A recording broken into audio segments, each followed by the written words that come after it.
So here are the 5 reasons why many property investors fail.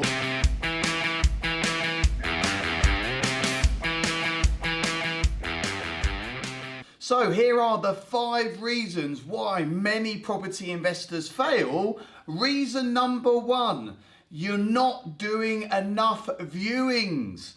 Viewings are one of your highest key result areas.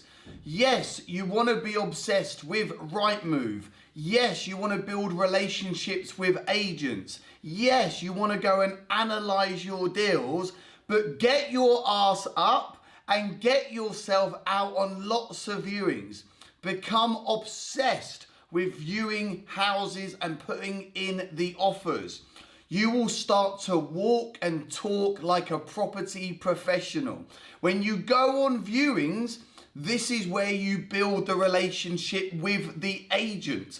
This is where you're going to build rapport. This is where the agents are going to really start to know that you're a serious player. So stop messing around, stop thinking about viewing, and just get yourself on lots of viewings. You can do it. Number 2 is choosing your incorrect goldmine area and not doing enough research in the area that's going to give you the highest and quickest return. You want to make sure that there's good stock levels. You want to make sure that you're investing in an area where there's got a high rental demand, or there's demand for new houses and you're going to be able to sell the houses on. So you want to make sure that you do your research, and also you don't want to be doing a scattergun approach all over the UK. A deal in London, a deal in Essex, a deal in Manchester, a deal in Liverpool. Get yourself laser focused on 1 or 2 areas. Now, typically, you're going to want to invest within 60 minutes of where you live. Now, there are caveats to this, like you can live in the south and invest in the north and vice versa, but that's going to come with its own challenges because you've got more journey time to add on to your weekly business. You've got to then go and find people that don't live near where you are to help you run the business. So it is possible, and many of my graduates have certainly done that approach, but you still want to keep it localized.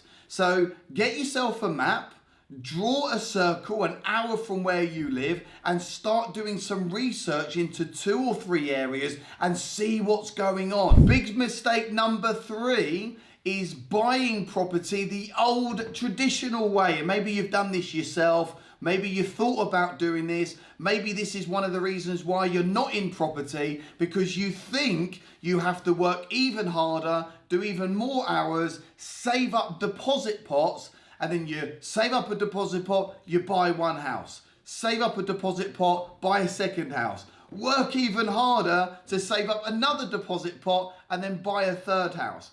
This is the wrong way to buy property. You can't scale. It takes too long. It's painful. The reason I'm in property, I don't know about you, is because I want freedom. I want to do less. I want to earn more. So how can you scale and grow? Use creative finance. Raise joint venture finance. Get involved with low or no money down deals. Get yourself some lease options. Build relationships with agents. Big mistake number 4 is not having the correct power team in place. And if you have the correct power team, it's not managing that power team correctly so they are on your side and the power team communicate between each other. Now, your power team are professionals that are going to help you build this portfolio. Because you don't have to be a solicitor, you haven't got to be a broker, you haven't got to be an architect, you haven't got to be a builder, you haven't got to be an accountant, a tax advisor or bookkeeper. You find these people and these people are going to come into your team. Having a strong power team is essential with scaling a property business. And you want to make sure that they're talking to one another.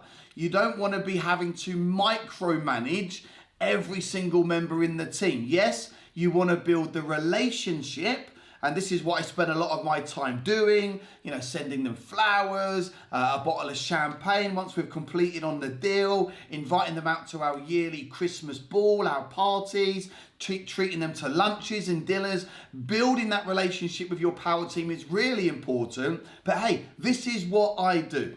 I find a property, I make sure it's what we want to do, I decide to buy it, I get the offer accepted, one email goes out to my entire power team and they then know what to do. And it's my job to touch base with them every now and then, give them a nudge, a bit of a high five, kick up the backside if need be. So building a strong power team is really important. And here we go, the final reason, the fifth reason why property investors fail is they try to grow too fast. Hey, you've got to learn to swim first. Get your armbands on. Start small. Get that first deal, get the second deal, get the third deal.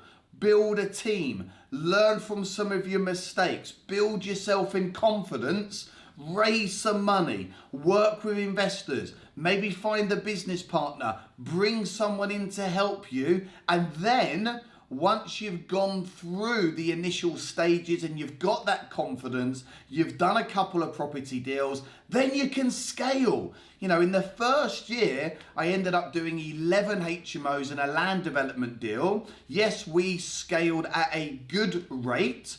We certainly could have done things a lot quicker, but we didn't want to go and do 20 or 30 deals in our first year. We wanted to get the initial 3 or 4 under our belt. We learned a lot through that process. It built the confidence, and then we brought in the team. So there you go, 5 big mistakes that property investors make. Do the opposite of those mistakes and you're definitely going to start your journey on the right footing. I love business. I love property. I've trained so many people now around the UK. Hey, so continue to watch my videos. Click right now and stay tuned for more videos. Thanks very much.